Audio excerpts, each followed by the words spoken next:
¿De Afganistán? ¿Y eso exactamente dónde está? ¿En otro planeta? Cuando María supo que el hombre del que se estaba enamorando perdidamente, como una auténtica colegiala, había nacido en un país llamado Afganistán, no pudo parar de reír y de hacer bromas sobre la localización de aquel reino del que nada había oído hablar hasta ese momento. Era una risa nerviosa, floja, que ella misma hubiese definido de estúpida, de no ser porque la sabía fruto de la fuerte atracción que sentía hacia Nasrad a las pocas horas de conocerle. ¿Sabes qué, Nasrad? No sé nada de tu país. No sé en qué parte del mundo está, ni de qué vive, ni qué coméis, cantáis o bailáis en vuestras fiestas.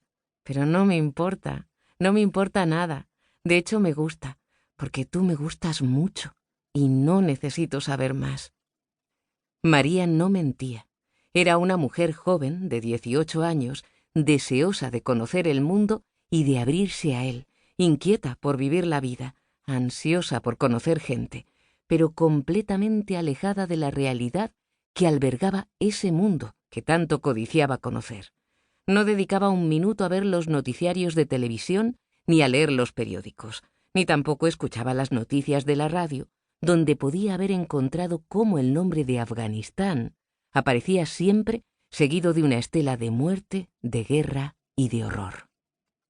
Había llegado a Londres hacía apenas un año desde su Mallorca natal, huyendo de la presión familiar, de las continuas desavenencias con un padre al que adoraba, pero al que no comprendía cuando se afanaba en convencerla de que siguiera con sus estudios y se olvidara de salir con los amigos.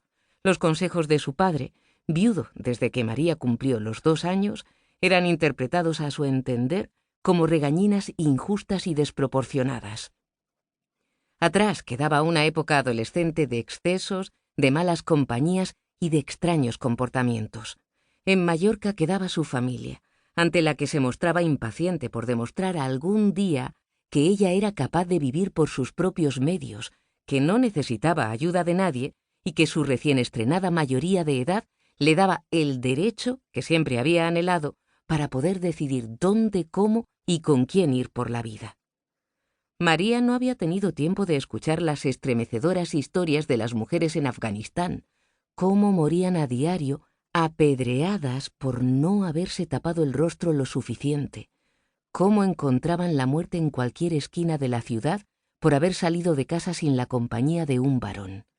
Desconocía cómo mujeres de 16 años recibían palizas mortales por parte de hombres que ni siquiera conocían porque se atrevían a sentarse en la parte posterior de un autobús público, reservado solo y únicamente para los hombres.